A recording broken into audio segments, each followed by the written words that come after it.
Colonel Ravinder Saini Delhi ਦੀ ਇੱਕ ਪੌਸ਼ colony ਵਿੱਚ ਰਹਿੰਦੇ ਹਨ, ਜਿੱਥੇ ਉਹਨਾਂ ਦਾ 5 ਕਮਰਿਆਂ ਦਾ ਇੱਕ ਬੰਗਲਾ ਬਣਿਆ ਹੋਇਆ ਹੈ। ਬੰਗਲਾ ਤਾਂ 5 ਕਮਰਿਆਂ ਦਾ ਬਣਿਆ ਹੈ, ਪਰ ਉਸ ਬੰਗਲੇ ਵਿੱਚ ਰਹਿਣੇ ਵਾਲੇ ਇਕੱਲੇ ਕਰਨਲ ਸੈਣੀ ਹੀ ਹਨ। ਘਰ ਵਿੱਚ ਸਾਰੀ ਸੁੱਖ ਸਹੂਲਤਾਂ ਹਨ। ਉਹਨਾਂ ਨੂੰ ਕੋਈ ਕੰਮ ਵੀ ਨਹੀਂ ਕਰਨਾ ਪੈਂਦਾ ਹੈ। ਖਾਣਾ ਬਣਾਉਣੇ ਦੇ ਲਈ ਰਸੋਈਆ ਹੈ। ਕਿਤੇ ਆਉਣੇ ਜਾਣੇ ਦੇ ਲਈ ਘਰ ਵਿੱਚ ਕਾਰ ਵੀ ਰੱਖੀ ਹੈ।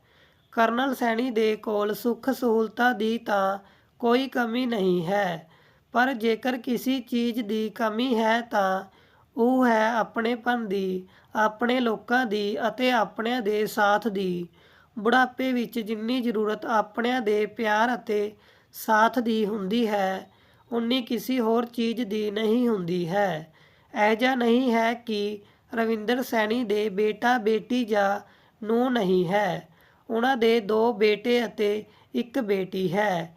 ਇੱਕ ਬੇਟਾ ਪੂਨੇ ਵਿੱਚ ਸਾਇੰਟਿਸਟ ਹੈ ਅਤੇ ਦੂਸਰਾ ਬੇਟਾ ਜਲੰਧਰ ਵਿੱਚ ਇੱਕ ਬਹੁਤ ਬੜਾ ਵਕੀਲ ਹੈ ਅਤੇ ਬੇਟੀ ਚੰਡੀਗੜ੍ਹ ਦੇ ਇੱਕ ਬੜੇ ਕਾਲਜ ਵਿੱਚ ਪ੍ਰਿੰਸੀਪਲ ਹੈ। ਸੈਣੀ ਜੀ ਦੇ ਤਿੰਨੋਂ ਹੀ ਬੱਚੇ ਬਹੁਤ ਹੀ ਚੰਗੀ ਚੰਗੀ ਪੋਸਟ ਪਰ ਹਨ, ਪਰ ਇੱਕ ਵੀ ਬੇਟੇ ਜਾਂ ਬੇਟੀ ਦੇ ਕੋਲ ਆਪਣੇ ਪਿਤਾ ਨਾਲ ਮਿਲਣੇ ਦਾ ਸਮੇਂ ਨਹੀਂ ਹੈ। ਦੋਵੇਂ ਬੇਟੇ ਅਤੇ ਇੱਕ ਬੇਟੀ ਆਪਣੇ ਆਪਣੇ ਕੰਮਾਂ ਵਿੱਚ ਇੰਨੇ ਵਿਅਸਤ ਹਨ ਕਿ ਮਹੀਨੇ ਭਰ ਵਿੱਚ ਸਿਰਫ 2 ਮਿੰਟ ਦੇ ਲਈ ਆਪਣੇ ਪਿਤਾ ਨਾਲ ਗੱਲ ਕਰਦੇ ਹਨ, ਥੋੜ੍ਹਾ ਜਿਹਾ ਹਾਲ ਚਾਲ ਜਾਣਦੇ ਹਨ ਅਤੇ ਬਸ ਫੋਨ ਨੂੰ ਕੱਟ ਦਿੰਦੇ ਹਨ। ਸੈਣੀ ਜੀ ਨੇ ਕਿੰਨੀ ਵਾਰ ਆਪਣੇ ਪੁੱਤਾਂ ਨੂੰ ਕਿਹਾ ਹੈ, ਜਦ ਤੋਂ ਤੁਹਾਡੀ ਮਾਂ ਗਈ ਹੈ ਉਦੋਂ ਤੋਂ ਮੈਨੂੰ ਇੱਧਰ ਇਕੱਲੇ ਚੰਗਾ ਨਹੀਂ ਲੱਗਦਾ ਹੈ। ਇਕੱਲਾ ਘਰ ਖਾਣੇ ਨੂੰ ਦੌੜਦਾ ਹੈ। ਜਦ ਤੱਕ ਘਰ ਵਿੱਚ ਮਾਂ ਸੀ ਉਦੋਂ ਤੱਕ ਤਾਂ ਬੁਢਾਪੇ ਦਾ ਸਮੇਂ ਨਿਕਲ ਜਾਂਦਾ ਸੀ, ਪਰ ਹੁਣ ਇਕੱਲੇ ਦਿਨ ਨਹੀਂ ਕੱਟਦਾ ਹੈ। ਮਨ ਕਰਦਾ ਹੈ ਕਿ ਆਪਣੇ ਪੁੱਤ ਨੂੰ ਦੇ ਕੋਲ ਚਲੇ ਜਾਵਾਂ, ਉਹਨਾਂ ਦੇ ਨਾਲ ਆਪਣੀ ਬਚੀ ਕੁਚੀ ਜ਼ਿੰਦਗੀ ਨੂੰ ਬਿਤਾਵਾਂ, ਪਰ ਇੱਕ ਵੀ ਬੇਟਾ ਆਪਣੇ ਪਿਤਾ ਦੀ ਗੱਲ ਨੂੰ ਸੀਰੀਅਸਲੀ ਨਹੀਂ ਲੈਂਦਾ ਹੈ। ਇੱਕ ਕੰਨ ਤੋਂ ਸੁਣਦਾ ਹੈ ਅਤੇ ਦੂਜੇ ਕੰਨ ਤੋਂ ਕੱਢ ਦਿੰਦਾ ਹੈ। ਇੱਕ ਦਿਨ ਰਵਿੰਦਰ ਸੈਣੀ ਆਪਣੇ ਬੰਗਲੇ ਦੇ ਛੋਟੇ ਜਿਹੇ ਪਾਰਕ ਏਰੀਆ ਵਿੱਚ ਬੈਠੇ ਹਨ। ਇਕੱਲੇ ਬੈਠੇ ਬੈਠੇ ਚਾਹ ਪੀ ਰਹੇ ਹਨ, ਪਰ ਉਹਨਾਂ ਦਾ ਦਿਲ ਬਹੁਤ ਘਬਰਾ ਰਿਹਾ ਹੈ। ਅੱਜ ਉਹਨਾਂ ਨੂੰ ਆਪਣੀ ਪਤਨੀ ਦੀ ਬਹੁਤ ਯਾਦ ਆ ਰਹੀ ਸੀ, ਕਿਉਂਕਿ ਅੱਜ ਉਹਨਾਂ ਦੀ ਪਤਨੀ ਨੂੰ ਗਏ ਹੋਏ ਪੂਰੇ 2 ਸਾਲ ਹੋ ਗਏ ਹਨ। ਪੂਰੇ 2 ਸਾਲ ਤੋਂ ਉਹ ਇਸ ਘਰ ਵਿੱਚ ਇਕੱਲੇ ਰਹਿ ਰਹੇ ਹਨ। ਇਹਨਾਂ 2 ਸਾਲਾਂ ਵਿੱਚ ਉਹਨਾਂ ਦਾ ਇੱਕ ਵੀ ਬੇਟਾ ਅਤੇ ਬੇਟੀ ਉਹਨਾਂ ਨਾਲ ਮਿਲਣ ਨਹੀਂ ਆਏ, ਕਿਉਂਕਿ ਉਹਨਾਂ ਦੇ ਕੋਲ ਤਾਂ ਆਪਣੇ ਕੰਮ ਦੇ ਇਲਾਵਾ ਸਮੇਂ ਹੀ ਨਹੀਂ ਹੈ। ਬਸ ਜਦ ਮਾਂ ਦਾ ਦੇਹਾਂਤ ਹੋਇਆ ਸੀ, ਜਦੀ 4 ਦਿਨ ਦੀ ਛੁੱਟੀ ਲੈ ਕੇ ਆਏ ਸੀ ਅਤੇ ਉਸਦੇ ਬਾਅਦ ਵਾਪਿਸ ਚਲੇ ਗਏ ਸੀ। ਕਰਨਲ ਰਵਿੰਦਰ ਸੈਣੀ ਬੈਠੇ ਬੈਠੇ ਸੋਚਦੇ ਹਨ ਕਿ ਨਿਰਮਲਾ ਤੂੰ ਜਦ ਸਾਡੇ ਨਾਲ ਰਹਿੰਦੀ ਸੀ ਤਾਂ ਇਹੀ ਬੰਗਲਾ ਕਿੰਨਾ ਹੱਸਦਾ ਖਿਲਖਿਲਾਉਂਦਾ ਸੀ। ਇਸ ਬੰਗਲੇ ਵਿੱਚ ਸਾਡੇ ਛੋਟੇ ਛੋਟੇ ਬੱਚੇ ਖੇਲਦੇ ਸੀ। ਪੂਰਾ ਘਰ ਵਿਹੜਾ ਹਰਾ ਭਰਾ ਰਹਿੰਦਾ ਸੀ, ਪਰ ਹੁਣ ਤਾਂ ਬੱਚੇ ਬੜੇ ਬੜੇ ਹੋ ਗਏ ਹਨ ਤਾਂ ਆਪਣੀ ਘਰ ਗ੍ਰਸਤੀ ਅਤੇ ਨੌਕਰੀ ਵਿੱਚ ਵਿਅਸਤ ਹਨ ਅਤੇ ਤੂੰ ਵੀ ਮੈਨੂੰ ਛੱਡ ਕੇ ਚਲੀ ਗਈ ਹੈ। ਘੱਟ ਤੋਂ ਘੱਟ ਬੁਢਾਪੇ ਤੱਕ ਤੂੰ ਹੀ ਮੇਰਾ ਸਾਥ ਦੇ ਦਿੰਦੀ, ਪਰ ਤੂੰ ਵੀ ਮੈਨੂੰ ਛੱਡ ਕੇ ਚਲੀ ਗਈ। ਆਪਣੀ ਪਤਨੀ ਨੂੰ ਯਾਦ ਕਰਦੇ ਕਰਦੇ ਉਹਨਾਂ ਦੀ ਅੱਖਾਂ ਵਿੱਚ ਹੰਝੂ ਆ ਜਾਂਦੇ ਹਨ। ਉਹ ਆਪਣੀ ਚਾਹ ਦਾ ਕੱਪ ਅੰਦਰ ਰਸੋਈ ਵਿੱਚ ਲਿਆ ਕੇ ਰੱਖ ਦਿੰਦੇ ਹਨ। ਆਪਣੇ ਕਮਰੇ ਵਿੱਚ ਆ ਕੇ ਗਹਿਰੀ ਸੋਚ ਵਿੱਚ ਡੁੱਬ ਜਾਂਦੇ ਹਨ ਕਿ ਇਕੱਲੇ ਬੁਢਾਪੇ ਪਰ ਜ਼ਿੰਦਗੀ ਕੱਟਣਾ ਕਿੰਨਾ ਮੁਸ਼ਕਿਲ ਹੁੰਦਾ ਹੈ। ਮੈਨੂੰ ਤਾਂ ਆਪਣੀ ਜ਼ਿੰਦਗੀ ਬਹੁਤ ਭਾਰੀ ਲੱਗ ਰਹੀ ਹੈ। ਘੱਟ ਤੋਂ ਘੱਟ ਬੱਚੇ ਹੀ ਮੇਰੇ ਨਾਲ ਗੱਲ ਕਰਦੇ ਰਹਿਣ। ਮੈਂ ਤਾਂ ਬੱਚਿਆਂ ਤੋਂ ਜ਼ਿਆਦਾ ਉਮੀਦ ਵੈਸੇ ਵੀ ਨਹੀਂ ਕਰਦਾ ਹਾਂ।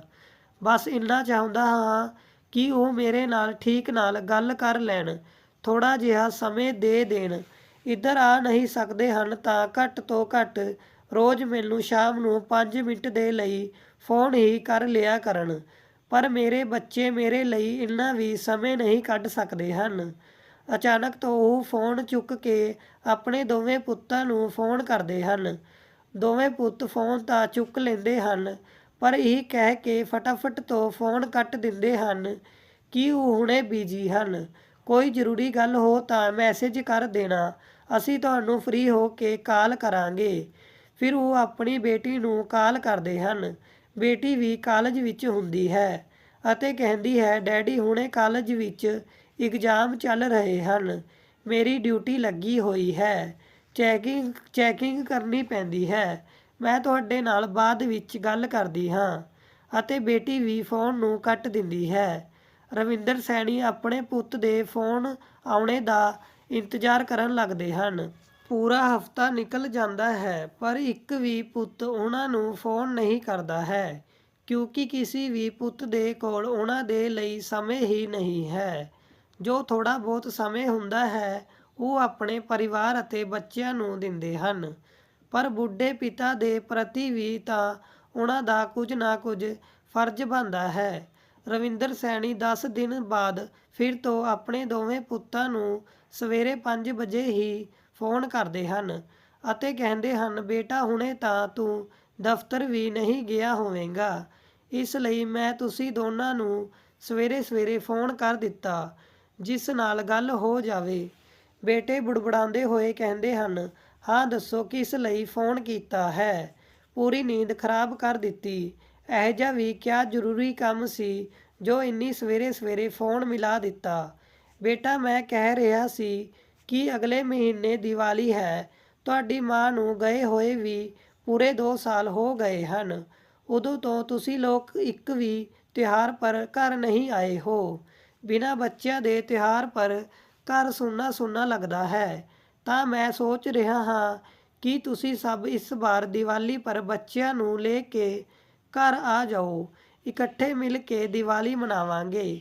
ਛੋਟਾ ਬੇਟਾ ਚੀਕਦਾ ਹੋਇਆ ਕਹਿੰਦਾ ਹੈ, ਤੁਸੀਂ ਮੇਰੇ ਤੋਂ ਬਿਨਾਂ ਪੁੱਛੇ ਹੀ ਕਿਵੇਂ ਸੋਚ ਲਿਆ ਕਿ ਮੈਂ ਦੀਵਾਲੀ ਪਰ ਘਰ ਆਊਂਗਾ? ਮੈਂ ਤੁਹਾਨੂੰ ਦੱਸਣੇ ਹੀ ਵਾਲਾ ਸੀ ਕਿ ਮੈਂ ਇੱਧਰ ਇੱਕ ਬਹੁਤ ਬੜੀ ਸੁਸਾਇਟੀ ਵਿੱਚ ਆਪਣਾ ਫਲੈਟ ਖਰੀਦ ਲਿਆ ਹੈ ਅਤੇ ਉਸ ਘਰ ਵਿੱਚ ਮੇਰੀ ਪਹਿਲੀ ਦੀਵਾਲੀ ਹੈ, ਤਾਂ ਮੈਂ ਤਾਂ ਆ ਨਹੀਂ ਪਾਊਂਗਾ। ਆਪਣੇ ਘਰ ਵਿੱਚ ਹੀ ਮੈਂ ਦੀਵਾਲੀ ਮਨਾਊਂਗਾ। ਤੁਸੀਂ ਵੱਡੇ ਭਾਈ ਤੋਂ ਪੁੱਛ ਲਓ, ਜੇਕਰ ਉਹ ਆਉਂਦਾ ਤਾਂ ਠੀਕ ਹੈ। ਵਿਚਾਰੇ ਕਰਨਲ ਸੈਣੀ ਮਾਯੂਸ ਹੋ ਜਾਂਦੇ ਹਨ ਅਤੇ ਵੱਡੇ ਬੇਟੇ ਤੋਂ ਵੀ ਪੁੱਛਦੇ ਹਨ, ਤੂੰ ਤਾਂ ਆ ਜਾਵੇਂਗਾ ਨਾ, ਤੈਨੂੰ ਤਾਂ ਕੋਈ ਦਿੱਕਤ ਨਹੀਂ ਹੈ ਆਉਣੇ ਵਿੱਚ? ਵੱਡਾ ਬੇਟਾ ਕਹਿੰਦਾ ਹੈ, ਮੇਰੇ ਦਫ਼ਤਰ ਵਿੱਚ ਦੀਵਾਲੀ ਪਰ ਜ਼ਿਆਦਾ ਛੁੱਟੀਆਂ ਨਹੀਂ ਹਨ, ਸਿਰਫ 2 ਦਿਨ ਦੀ ਛੁੱਟੀ ਹੈ ਅਤੇ ਇਹਨਾਂ 2 ਦਿਨਾਂ ਦੀ ਛੁੱਟੀ ਵਿੱਚ ਤਾਂ ਮੈਂ ਘਰ ਪਰ ਕਿਵੇਂ ਆਊਂਗਾ, ਕਿਉਂਕਿ 2-3 ਦਿਨ ਤਾਂ ਆਉਣੇ ਵਿੱਚ ਜਾਣੇ ਦੇ ਲਈ ਲੱਗ ਜਾਂਦੇ ਹਨ, ਇਸ ਲਈ ਮੇਰੀ ਤਾਂ ਮਜਬੂਰੀ ਹੈ, ਮੈਂ ਘਰ ਨਹੀਂ ਆ ਪਾਊਂਗਾ। ਰਵਿੰਦਰ ਸੈਣੀ ਜੀ ਫਿਰ ਤੋਂ ਮਾਯੂਸ ਹੋ ਜਾਂਦੇ ਹਨ। ਫੋਨ ਨੂੰ ਸੋਫੇ ਪਰ ਪਟਕ ਕੇ ਆਪਣੀ ਛੜੀ ਚੁੱਕ ਕੇ ਬੰਗਲੇ ਤੋਂ ਬਾਹਰ ਨਿਕਲ ਕੇ ਟਹਿਲਣ ਲੱਗਦੇ ਹਨ। ਅੱਜ ਉਹਨਾਂ ਨੂੰ ਆਪਣੇ ਦੋਵੇਂ ਪੁੱਤਾਂ ਪਰ ਗੁੱਸਾ ਆ ਰਿਹਾ ਸੀ। ਇੱਕ ਵੀ ਬੇਟਾ ਘਰ ਆਉਣੇ ਦੇ ਲਈ, ਆਪਣੇ ਬੁੱਢੇ ਬਾਪ ਦਾ ਹਾਲ ਚਾਲ ਲੈਣੇ ਦੇ ਲਈ ਤਿਆਰ ਨਹੀਂ ਹੈ। ਮੇਰੀ ਵੀ ਤਾਂ ਕੁਝ ਇੱਛਾਵਾਂ ਹਨ ਕਿ ਆਪਣੇ ਨਾਤੀ ਪੋਤੇ ਨਾਲ ਮਿਲਾਂ, ਆਪਣੇ ਪੁੱਤਾਂ ਨੂੰਹਾਂ ਦੇ ਨਾਲ ਰਹਾਂ, ਅਤੇ ਉਹਨਾਂ ਦੇ ਕੋਲ ਮੇਰੇ ਲਈ ਇੱਕ ਦਿਨ ਦਾ ਵੀ ਸਮੇਂ ਨਹੀਂ ਹੈ। ਟਹਿਲਦੇ ਹੋਏ ਰਵਿੰਦਰ ਸੈਣੀ ਜੀ ਇੱਕ ਫੈਸਲਾ ਲੈਂਦੇ ਹਨ ਕਿ ਬੇਟੇ ਨਹੀਂ ਆ ਪਾ ਰਹੇ ਹਨ ਤਾਂ ਕਿਆ ਹੋਇਆ, ਉਹਨਾਂ ਦੇ ਕੋਲ ਸਮੇਂ ਨਹੀਂ ਹੈ ਤਾਂ ਕਿਆ ਹੋਇਆ, ਪਰ ਮੇਰੇ ਕੋਲ ਤਾਂ ਸਮੇਂ ਹੈ, ਮੈਂ ਤਾਂ ਜਾ ਸਕਦਾ ਹਾਂ ਆਪਣੇ ਪੁੱਤਾਂ ਦੇ ਕੋਲ। ਇਹੋ ਜਿਹਾ ਸੋਚਦੇ ਹੀ ਉਹਨਾਂ ਦੀ ਅੱਖਾਂ ਵਿੱਚ ਚਮਕ ਆ ਜਾਂਦੀ ਹੈ। ਉਹ ਵਾਪਿਸ ਆ ਕੇ ਆਪਣੇ ਬੇਟੇ ਨੂੰ ਫਿਰ ਤੋਂ ਫੋਨ ਕਰਦੇ ਹਨ ਅਤੇ ਵੱਡੇ ਬੇਟੇ ਨੂੰ ਕਹਿੰਦੇ ਹਨ, ਬੇਟਾ ਤੇਰੇ ਕੋਲ ਛੁੱਟੀਆਂ ਨਹੀਂ ਹਨ, ਸਮੇਂ ਨਹੀਂ ਹੈ ਤਾਂ ਕੋਈ ਗੱਲ ਨਹੀਂ, ਪਰ ਇਸ ਬੁੱਢੇ ਬਾਪ ਦੇ ਕੋਲ ਤਾਂ ਸਮੇਂ ਹੀ ਸਮੇਂ ਹੈ, ਮੈਂ ਤੇਰੇ ਕੋਲ ਆ ਜਾਂਦਾ ਹਾਂ। ਠੀਕ ਹੈ ਪਿਤਾ ਜੀ, ਆ ਜਾਓ, ਅਤੇ ਆਪਣੇ ਨਾਲ ਉੱਧਰ ਤੋਂ ਇੱਕ ਕੁੱਕ ਅਤੇ ਟੇਕ ਕੇਅਰ ਕਰਨੇ ਵਾਲਾ ਜ਼ਰੂਰ ਲੈ ਆਉਣਾ, ਕਿਉਂਕਿ ਮੇਰੇ ਘਰ ਵਿੱਚ ਤਾਂ 4 ਕਮਰੇ ਹਨ ਅਤੇ ਚਾਰੋਂ ਹੀ ਕਮਰੇ ਵੰਡੇ ਹੋਏ ਹਨ, ਇੱਕ ਵੀ ਕਮਰਾ ਖਾਲੀ ਨਹੀਂ ਹੈ। ਪਰ ਹਾਂ, ਕੋਲ ਦੀ ਹੀ ਸੁਸਾਇਟੀ ਵਿੱਚ ਮੇਰਾ ਇੱਕ 2 BHK ਦਾ ਫਲੈਟ ਹੈ, ਉਸ ਵਿੱਚ ਮੈਂ ਤੁਹਾਡੇ ਲਈ ਸਾਰਾ ਖਾਣੇ ਪੀਣੇ ਦਾ ਪ੍ਰਬੰਧ ਕਰ ਦੂੰਗਾ। ਇਸ ਲਈ ਕਹਿ ਰਿਹਾ ਹਾਂ ਕਿ ਆਪਣੇ ਨਾਲ ਇੱਕ ਖਾਣਾ ਬਣਾਉਣੇ ਵਾਲਾ ਕੁੱਕ ਅਤੇ ਤੁਹਾਡੀ ਦਵਾਈਆਂ ਦਾ ਧਿਆਨ ਰੱਖਣੇ ਵਾਲਾ ਜ਼ਰੂਰ ਲੈ ਆਉਣਾ, ਕਿਉਂਕਿ ਮੇਰੇ ਕੋਲ ਤਾਂ ਇੰਨਾ ਸਮੇਂ ਨਹੀਂ ਹੋਗਾ ਕਿ ਮੈਂ ਤੁਹਾਡੇ ਕੋਲ ਆ ਕੇ ਤੁਹਾਡਾ ਧਿਆਨ ਰੱਖ ਸਕਾਂ। ਬੇਟੇ ਦੀ ਗੱਲ ਸੁਣ ਕੇ ਰਵਿੰਦਰ ਸੈਣੀ ਜੀ ਹੈਰਾਨ ਰਹਿ ਜਾਂਦੇ ਹਨ। ਸੋਚਦੇ ਹਨ ਕਿ ਜਦ ਬੇਟੇ ਦੇ ਕੋਲ ਜਾ ਕੇ ਵੀ ਅਲੱਗ ਫਲੈਟ ਵਿੱਚ ਰਹਿਣਾ ਹੈ ਤਾਂ ਫਿਰ ਆਪਣਾ ਬੰਗਲਾ ਹੀ ਚੰਗਾ ਹੈ। ਜਦ ਉੱਧਰ ਜਾ ਕੇ ਵੀ ਪੁੱਤ ਨੂੰ ਨਾਤੀ ਪੋਤੇ ਦੇ ਨਾਲ ਨਹੀਂ ਰਹਿ ਪਾਊਂਗਾ ਤਾਂ ਘੱਟ ਤੋਂ ਘੱਟ ਆਪਣੇ ਘਰ ਵਿੱਚ ਆਪਣੀ ਪਤਨੀ ਦੀ ਯਾਦਾਂ ਦੇ ਨਾਲ ਤਾਂ ਰਹਿੰਦਾ ਹਾਂ। ਪਰ ਅੱਜ ਉਹਨਾਂ ਨੂੰ ਆਪਣੇ ਦੋਵੇਂ ਹੀ ਪੁੱਤਾਂ ਪਰ ਬਹੁਤ ਗੁੱਸਾ ਆ ਰਿਹਾ ਸੀ ਅਤੇ ਹੁਣ ਉਹਨਾਂ ਦਾ ਗੁੱਸਾ ਇੰਨੀ ਜਲਦੀ ਸ਼ਾਂਤ ਹੋਣ ਵਾਲਾ ਨਹੀਂ ਸੀ। ਉਹਨਾਂ ਨੇ ਆਪਣੇ ਪੁੱਤਾਂ ਨੂੰ ਸਬਕ ਸਿਖਾਉਣੇ ਦੀ ਠਾਣ ਲਈ ਸੀ। ਸੋਚ ਲਿਆ ਸੀ ਕਿ ਹੁਣ ਆਪਣੇ ਪੁੱਤਾਂ ਨੂੰ ਸਬਕ ਸਿਖਾ ਕੇ ਰਹੂੰਗਾ। ਬੇਟੇ ਐਸੀ ਕਿਹੜੀ ਪੋਸਟ ਪਰ ਪਹੁੰਚ ਗਏ ਹਨ ਜੋ ਆਪਣੇ ਬੁੱਢੇ ਬਾਪ ਦੇ ਲਈ ਉਹਨਾਂ ਦੇ ਕੋਲ ਇੱਕ ਦਿਨ ਦਾ ਵੀ ਸਮੇਂ ਨਹੀਂ ਹੈ। 2 ਸਾਲ ਤੋਂ ਉੱਪਰ ਹੋ ਗਏ, ਇੱਕ ਵਾਰ ਵੀ ਮੇਰੇ ਨਾਲ ਮਿਲਣ ਨਹੀਂ ਆਏ, ਮੇਰੀ ਤਬੀਅਤ ਦੇ ਬਾਰੇ ਵਿੱਚ ਨਹੀਂ ਪੁੱਛਿਆ, ਮਹੀਨਿਆਂ ਤੱਕ ਫੋਨ ਨਹੀਂ ਕਰਦੇ ਹਨ। ਹੁਣ ਇਵੇਂ ਨਹੀਂ ਚੱਲੇਗਾ। ਬੱਚਿਆਂ ਦੇ ਵੀ ਆਪਣੇ ਮਾਤਾ ਪਿਤਾ ਦੇ ਪ੍ਰਤੀ ਕੁਝ ਫਰਜ਼ ਹੁੰਦੇ ਹਨ। ਮਾਤਾ ਪਿਤਾ ਤਾਂ ਆਪਣੇ ਪੁੱਤਾਂ ਦੇ ਪ੍ਰਤੀ ਸਾਰੇ ਫਰਜ਼ ਨਿਭਾਉਂਦੇ ਹਨ, ਪਰ ਜਦ ਮਾਤਾ ਪਿਤਾ ਦੇ ਪ੍ਰਤੀ ਬੱਚਿਆਂ ਦੇ ਫਰਜ਼ ਨਿਭਾਉਣੇ ਦੀ ਵਾਰੀ ਆਉਂਦੀ ਹੈ ਤਾਂ ਬੱਚੇ ਵੱਡੇ ਹੋ ਕੇ ਆਪਣਾ ਪੱਲਾ ਝਾੜ ਲੈਂਦੇ ਹਨ ਅਤੇ ਵਿਅਸਤਾ ਦਾ ਨਾਮ ਦੇ ਕੇ ਫ੍ਰੀ ਹੋਣਾ ਚਾਹੁੰਦੇ ਹਨ। ਅਤੇ ਫਿਰ ਨਰਿੰਦਰ ਸੈਣੀ ਜੀ ਨੇ ਅੱਜ ਇਹੋ ਜਿਹਾ ਕਦਮ ਚੁੱਕਿਆ ਜਿਸ ਦੀ ਚਰਚਾ ਹਰ ਜਗ੍ਹਾ ਹੋਣ ਲੱਗੀ, ਕਿਉਂਕਿ ਸੈਣੀ ਜੀ ਆਪਣੇ ਪੁੱਤਾਂ ਦੇ ਖਿਲਾਫ ਕੋਰਟ ਵਿੱਚ ਪਹੁੰਚ ਗਏ ਸੀ ਅਤੇ ਅੱਜ ਇੱਕ ਬੁੱਢੇ ਬਾਪ ਨੇ ਆਪਣੇ ਹੀ ਪੁੱਤਾਂ ਦੇ ਖਿਲਾਫ ਕੋਰਟ ਵਿੱਚ ਸ਼ਿਕਾਇਤ ਦਰਜ ਕੀਤੀ ਹੈ। ਹਰ ਕੋਈ ਇਸ ਕੇਸ ਨੂੰ ਸੁਣ ਕੇ ਹੈਰਾਨ ਸੀ। ਆਖਿਰਕਾਰ ਕਰਨਲ ਸੈਣੀ ਦਾ ਆਪਣੇ ਪੁੱਤਾਂ ਨਾਲ ਇਹੋ ਜਿਹਾ ਕਿਆ ਝਗੜਾ ਹੋ ਗਿਆ ਜੋ ਉਹਨਾਂ ਨੇ ਆਪਣੇ ਹੀ ਪੁੱਤਾਂ ਪਰ ਕੇਸ ਕਰ ਦਿੱਤਾ। ਜੱਜ ਸਾਹਿਬ ਵੀ ਇਸ ਅਨੋਖੇ ਕੇਸ ਨੂੰ ਦੇਖ ਕੇ ਹੈਰਾਨ ਸੀ। ਉਹਨਾਂ ਨੇ ਸੈਣੀ ਜੀ ਤੋਂ ਪੁੱਛਿਆ, ਤੁਹਾਨੂੰ ਕਿਆ ਸ਼ਿਕਾਇਤ ਹੈ ਆਪਣੇ ਪੁੱਤਾਂ ਤੋਂ? ਬੁੱਢੇ ਬਾਪ ਨੇ ਕਿਹਾ ਕਿ ਮੈਂ ਆਪਣੇ ਪੁੱਤ ਤੋਂ ਉਸਦੀ ਹੈਸੀਅਤ ਦੇ ਹਿਸਾਬ ਤੋਂ ਹਰ ਮਹੀਨੇ ਆਪਣਾ ਖਰਚਾ ਚਾਹੁੰਦਾ ਹਾਂ। ਜੱਜ ਸਾਹਿਬ ਫਿਰ ਤੋਂ ਕਹਿੰਦੇ ਹਨ, ਉਹ ਤਾਂ ਤੁਹਾਡਾ ਹੱਕ ਹੈ, ਇਸ ਵਿੱਚ ਕੋਰਟ ਕੇਸ ਕਰਨੇ ਦੀ ਕਿਆ ਜ਼ਰੂਰਤ ਹੈ? ਤੁਹਾਡੇ ਪੁੱਤ ਹਰ ਮਹੀਨੇ ਤੁਹਾਨੂੰ ਖਰਚਾ ਦੇ ਦੇਣਗੇ। ਬੁੱਢੇ ਬਾਪ ਨੇ ਫਿਰ ਕਿਹਾ, ਮੇਰੇ ਕੋਲ ਪੈਸਿਆਂ ਦੀ ਕੋਈ ਕਮੀ ਨਹੀਂ ਹੈ, ਪਰ ਫਿਰ ਵੀ ਮੈਨੂੰ ਆਪਣੇ ਪੁੱਤਾਂ ਤੋਂ ਖਰਚਾ ਚਾਹੀਦਾ, ਚਾਹੇ ਉਹ ਘੱਟ ਦੇਣ ਜਾਂ ਜ਼ਿਆਦਾ, ਉਹ ਉਹਨਾਂ ਦੀ ਮਰਜ਼ੀ ਹੈ। ਜੱਜ ਸਾਹਿਬ ਸੈਣੀ ਜੀ ਦੀ ਗੱਲ ਨੂੰ ਸੁਣ ਕੇ ਹੈਰਾਨ ਹੋ ਕੇ ਕਹਿੰਦੇ ਹਨ, ਜਦ ਤੁਹਾਡੇ ਕੋਲ ਪੈਸਿਆਂ ਦੀ ਕਮੀ ਨਹੀਂ ਹੈ ਤਾਂ ਫਿਰ ਤੁਸੀਂ ਆਪਣੇ ਪੁੱਤਾਂ ਤੋਂ ਆਪਣੇ ਲਈ ਖਰਚਾ ਕਿਉਂ ਮੰਗਣਾ ਚਾਹੁੰਦੇ ਹੋ? ਬੁੱਢੇ ਪਿਤਾ ਨੇ ਆਪਣੇ ਪੁੱਤ ਦਾ ਨਾਮ ਅਤੇ ਪਤਾ ਦਿੰਦੇ ਹੋਏ ਕਿਹਾ, ਜੱਜ ਸਾਹਿਬ ਕਿਆ ਤੁਸੀਂ ਮੇਰੇ ਪੁੱਤ ਨੂੰ ਅਦਾਲਤ ਵਿੱਚ ਬੁਲਾਓਗੇ ਤਾਂ ਤੁਹਾਨੂੰ ਸਭ ਕੁਝ ਪਤਾ ਚੱਲ ਜਾਏਗਾ। ਜਦ ਦੋਵੇਂ ਪੁੱਤ ਅਦਾਲਤ ਵਿੱਚ ਆਏ ਤਾਂ ਜੱਜ ਸਾਹਿਬ ਨੇ ਬੇਟੇ ਨੂੰ ਕਿਹਾ ਕਿ ਤੁਹਾਡੇ ਪਿਤਾ ਜੀ ਤੁਹਾਡੇ ਤੋਂ ਹਰ ਮਹੀਨੇ ਖਰਚਾ ਲੈਣਾ ਚਾਹੁੰਦੇ ਹਨ, ਚਾਹੇ ਉਹ ਘੱਟ ਹੀ ਕਿਉਂ ਨਾ ਹੋ। ਬੇਟਾ ਵੀ ਜੱਜ ਸਾਹਿਬ ਦੀ ਗੱਲ ਸੁਣ ਕੇ ਹੈਰਾਨ ਰਹਿ ਜਾਂਦਾ ਹੈ ਅਤੇ ਆਪਣੇ ਪਿਤਾ ਜੀ ਦੀ ਤਰਫ ਦੇਖਦਾ ਹੈ ਕਿ ਉਹਨਾਂ ਨੇ ਇਹੋ ਜਿਹਾ ਕਿਉਂ ਕੀਤਾ। ਮੇਰੇ ਪਿਤਾ ਜੀ ਤਾਂ ਬਹੁਤ ਅਮੀਰ ਹਨ, ਉਹਨਾਂ ਦੇ ਕੋਲ ਬੰਗਲਾ ਹੈ, ਗੱਡੀ ਹੈ, ਪੈਸਿਆਂ ਦੀ ਕੋਈ ਕਮੀ ਨਹੀਂ ਹੈ, ਫਿਰ ਉਹਨਾਂ ਨੇ ਇਹੋ ਜਿਹਾ ਕਿਉਂ ਕੀਤਾ? ਜੱਜ ਸਾਹਿਬ ਨੇ ਕਿਹਾ, ਇਹ ਅਨੋਖੀ ਮੰਗ ਤਾਂ ਤੁਹਾਡੇ ਪਿਤਾ ਜੀ ਦੀ ਹੈ, ਉਹਨਾਂ ਤੋਂ ਪੁੱਛੋ ਕਿ ਉਹਨਾਂ ਨੇ ਇਹੋ ਜਿਹਾ ਕਿਉਂ ਕੀਤਾ। ਬੁੱਢੇ ਪਿਤਾ ਨੇ ਜੱਜ ਸਾਹਿਬ ਨੂੰ ਕਿਹਾ ਕਿ ਤੁਸੀਂ ਮੇਰੇ ਬੇਟੇ ਨੂੰ ਕਹੋ ਕਿ ਉਹ ਮੈਨੂੰ ਹਰ ਮਹੀਨੇ 500 ਰੁਪਏ ਦੇਗਾ ਅਤੇ ਉਹ ਵੀ ਆਪਣੇ ਹੱਥਾਂ ਨਾਲ ਅਤੇ ਉਹ ਪੈਸੇ ਵਿੱਚ ਬਿਲਕੁਲ ਵੀ ਦੇਰੀ ਨਹੀਂ ਕਰੇਗਾ। ਜੱਜ ਸਾਹਿਬ ਨੇ ਬੇਟੇ ਨੂੰ ਕਿਹਾ ਕਿ ਤੂੰ ਹਰ ਮਹੀਨੇ 500 ਰੁਪਏ ਬਿਨਾਂ ਕਿਸੇ ਦੇਰੀ ਦੇ ਆਪਣੇ ਪਿਤਾ ਦੇ ਹੱਥ ਵਿੱਚ ਰੱਖੇਗਾ। ਅਦਾਲਤ ਤੈਨੂੰ ਇਹ ਆਦੇਸ਼ ਦਿੰਦੀ ਹੈ। ਅਦਾਲਤ ਨੇ ਆਦੇਸ਼ ਦਿੱਤਾ ਹੈ। ਬੁੱਢੇ ਪਿਤਾ ਨੇ ਕੇਸ ਕੀਤਾ ਹੈ ਤਾਂ ਪੁੱਤਾਂ ਨੂੰ ਤਾਂ ਅਦਾਲਤ ਦੀ ਗੱਲ ਮੰਨਣੀ ਹੀ ਪਵੇਗੀ। ਉਹ ਹਰ ਮਹੀਨੇ ਆਪਣੇ ਬੁੱਢੇ ਪਿਤਾ ਨੂੰ ਆਪਣੇ ਹੱਥਾਂ ਨਾਲ 500 ਰੁਪਏ ਦੇਣੇ ਦੇ ਲਈ ਤਿਆਰ ਹੋ ਜਾਂਦੇ ਹਨ ਅਤੇ ਫਿਰ ਕੇਸ ਉੱਧਰ ਹੀ ਰਫਾ ਦਫਾ ਹੋ ਜਾਂਦਾ ਹੈ। ਪਰ ਜੱਜ ਸਾਹਿਬ ਦੇ ਮਨ ਵਿੱਚ ਇੱਕ ਪ੍ਰਸ਼ਨ ਬਾਰ-ਬਾਰ ਆ ਰਿਹਾ ਸੀ ਕਿ ਐਸੀ ਕਿਆ ਵਜ੍ਹਾ ਰਹੀ ਹੈ ਜਿਸ ਦੀ ਵਜ੍ਹਾ ਨਾਲ ਸੈਣੀ ਜੀ ਆਪਣੇ ਪੁੱਤਾਂ ਤੋਂ ਗੁਜ਼ਾਰਾ ਭੱਤਾ ਮੰਗ ਰਹੇ ਹਨ।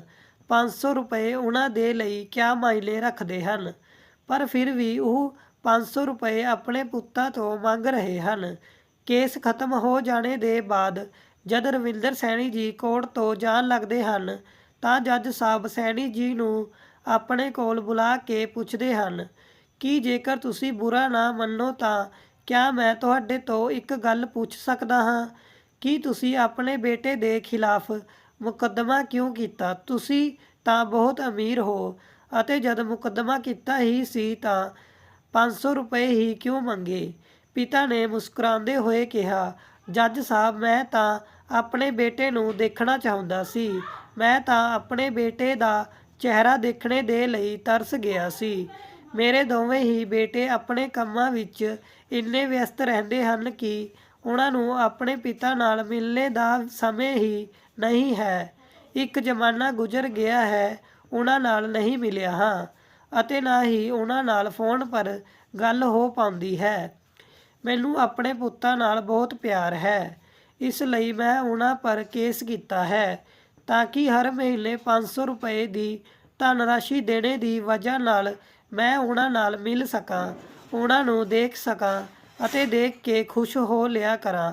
ਵੈਸੇ ਤਾਂ ਮੇਰੇ ਬੱਚਿਆਂ ਦੇ ਕੋਲ ਸਮੇਂ ਨਹੀਂ ਹੁੰਦਾ ਹੈ, ਪਰ ਕੋਰਟ ਦਾ ਆਦੇਸ਼ ਮੰਨਣੇ ਦੇ ਲਈ ਅਤੇ ਮੇਰੇ ਕੋਲ ਪੈਸੇ ਦੇਣ ਆਉਣਗੇ ਤਾਂ ਮੈਂ ਆਪਣੇ ਪੁੱਤਾਂ ਨਾਲ ਮਿਲ ਲੂੰਗਾ, ਦੇਖ ਲੂੰਗਾ, ਮਨ ਨੂੰ ਤਸੱਲੀ ਹੋ ਜਾਵੇਗੀ।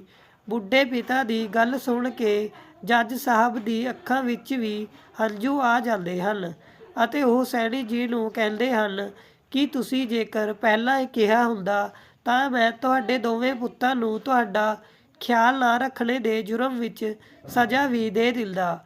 ਪਰ ਬੁੱਢੇ ਬਾਪ ਨੇ ਕਿਹਾ, ਤੁਸੀਂ ਸਜ਼ਾ ਕਰਾਉਂਦੇ ਤਾਂ ਫਿਰ ਹੀ ਤਾਂ ਮੇਰੇ ਲਈ ਹੋਰ ਵੀ ਦੁੱਖ ਦੀ ਗੱਲ ਹੁੰਦੀ, ਕਿਉਂਕਿ ਸੱਚ ਵਿੱਚ ਮੈਂ ਆਪਣੇ ਪੁੱਤਾਂ ਨਾਲ ਬਹੁਤ ਪਿਆਰ ਕਰਦਾ ਹਾਂ ਅਤੇ ਮੈਂ ਬਿਲਕੁਲ ਵੀ ਨਹੀਂ ਚਾਹੂੰਗਾ ਕਿ ਮੇਰੀ ਵਜ੍ਹਾ ਨਾਲ ਮੇਰੇ ਪੁੱਤਾਂ ਨੂੰ ਕੁਝ ਵੀ ਸਜ਼ਾ ਮਿਲੇ ਜਾਂ ਮੇਰੇ ਪੁੱਤ ਜ਼ਰਾ ਵੀ ਤਕਲੀਫ ਵਿੱਚ ਰਹਿਣ। ਕਹਾਣੀ ਤੋਂ ਸਾਨੂੰ ਇਹੀ ਸਿੱਖ ਮਿਲਦੀ ਹੈ ਕਿ ਅਸੀਂ ਜ਼ਿੰਦਗੀ ਦੀ ਭੱਜ ਦੌੜ ਵਿੱਚ ਪੈਸੇ ਕਮਾਉਣੇ ਵਿੱਚ ਇੰਨੇ ਵਿਅਸਤ ਨਾ ਹੋ ਜਾਈਏ ਕਿ ਆਪਣੇ ਪਰਿਵਾਰ ਦੇ, ਆਪਣੇ ਬੁੱਢੇ ਮਾਂ-ਬਾਪ ਦੇ ਕੋਲ ਬੈਠਣੇ ਦਾ ਵੀ ਟਾਈਮ ਨਾ ਕੱਢ ਸਕੀਏ। ਕਹਾਣੀ ਕਿਵੇਂ ਲੱਗੀ ਲਾਈਕ ਕਮੈਂਟ ਕਰਕੇ ਜ਼ਰੂਰ ਦੱਸਿਓ।